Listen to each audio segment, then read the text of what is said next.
Hi there, just going to do a quick comparison of my three banjos. Thought it might be useful for people thinking of buying or just generally interested. So here we go. This is my oldest banjo. It's about 1890. It's H.C. Nelson, so made in Chicago. Beautifully made. It's made by a company called Shawl, but with a Nelson stamp on it. One of the ways you can tell that is because of this little bump on the neck here. It's called a bump neck. It's got a double spun pot, and there's the Nelson name. So H.C. Nelson, Chicago twice. That's spelled in lots of different ways apparently, but yeah, here it's E-N. Tailpiece. Now, the tailpiece was missing, so I actually made that from a design that I found online. The bridge is just a new, fairly standard bridge that I've had to cut down to get a workable action. So, I think the neck is walnut. Single piece, ebony fingerboard, very simple inlay.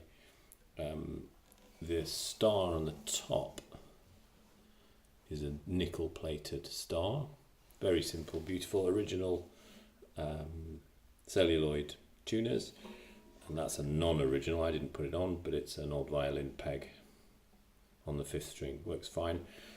Wouldn't work with steel strings, and because I haven't got much of an angle, much downward pressure on that bridge, I've fitted it with Aquila Red series strings, which have a bit more volume than other nylon strings.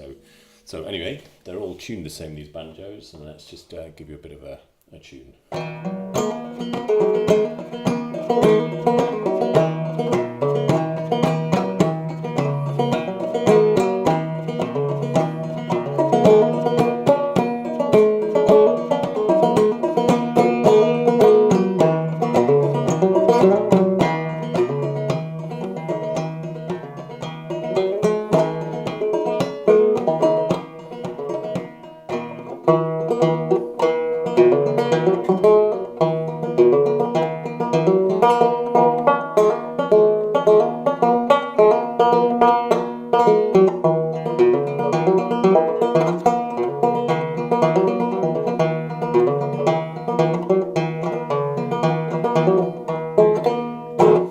So just gave you some finger picking and some claw hammer just to see the difference. Armrest there, which probably isn't original, I don't think, but it looks nice. It's an old armrest.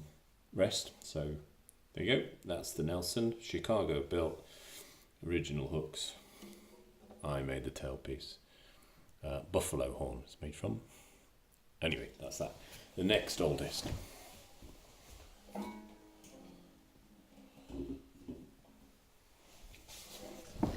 Is this, which you can see from that is a Weymann Keystone State, and the serial number there makes it 1909 according to research. Ebony pegs holding the neck in place, the neck brace. The tailpiece is a Talon tailpiece. See these on eBay for ridiculous sums of money, but funny enough they never sell. It's a beautiful thing, and I'm not selling it, but that's an original Talon tailpiece, so that's good. Compensated bridge, that's a Grover, you can see. Very simple rosewood fingerboard. A few cracks down the bottom, which you probably just work out. Rosewood tends to do that. New tuning pegs. Original nut. And steel strung. So this is an antique, but it's a steel strung antique. And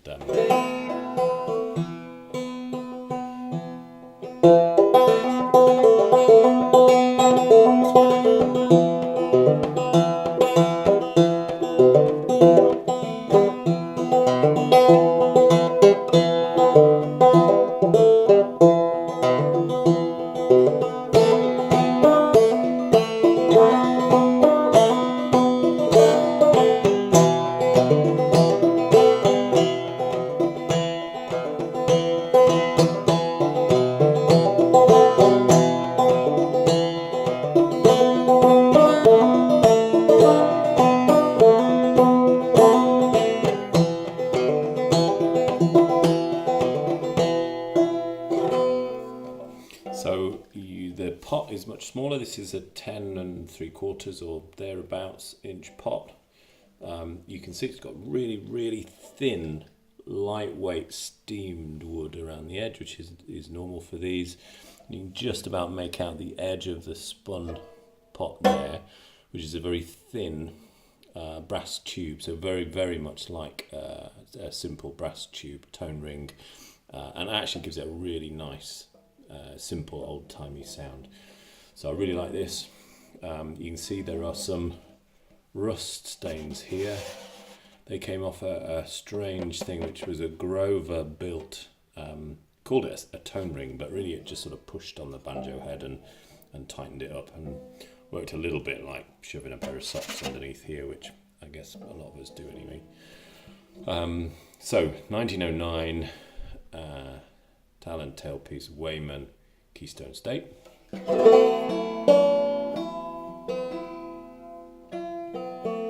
Now slightly better in tune.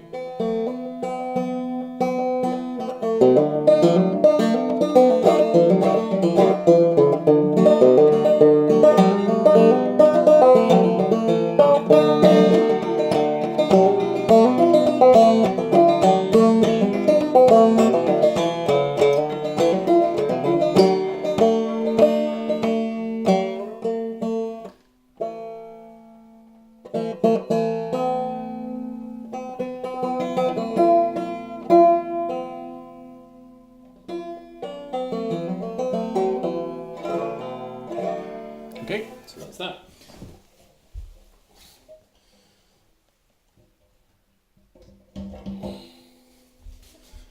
And then this next banjo, this was made for me in 2018, last year now, by a banjo maker in Shropshire in England, a chap called Will Howson, and it is beautiful. So it's 12-inch cherry, well stuffed at the minute. It's got an ebony tone ring in there. There's the Howson badge, ebony tone ring, ebony edge here, very simple dowel, brass hardware, no knots tailpiece. I'm going to, I've ordered a different tailpiece from Stumac in America, which is going to give me a bit more downward pressure on here, which should be fine. Fantastic bridge, which Will Howson puts on all of his banjos. Goatskin head, stained with coffee, and then sealed, so it's not as temperamental as some skin heads. Wire armrest, I'm not sure I'm going to keep that on. I might do something different with an armrest. And then very simple but very effective inlay here, Gotto tuners, and my Edelweiss. Let's get some better focus. Edelweiss peg head inlay, which if it was a tattoo would be a sign of courage. Not brave enough to get a tattoo, so that's the close I'm going to get. It's got buffalo horn nut, beautifully made, and the whole thing sounds amazing. This is my go-to banjo, probably because it's easier to tune and to stay in tune, but also it's got railway spikes, which you can perhaps see here. So I've got spikes on 7, 9 and 10, which allows me to capo up to the most likely points along the fretboard. Good thick ebony fingerboard too. So it's all cherry, Dobson shape heel, nice carved figure on the back of the neck. Okay, so here we go.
Okay, get rid of the stuff in and see what we sound like.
So, that's my three. New steel strung, beautifully made craftsman instrument, and then an antique steel strung and an antique nylon strung. All different, all beautiful. I pick them all up fairly often, just depending. Some songs need the Nelson, some songs need the Weymann, and everything can be done on this, which is beautiful. Anyway, thanks.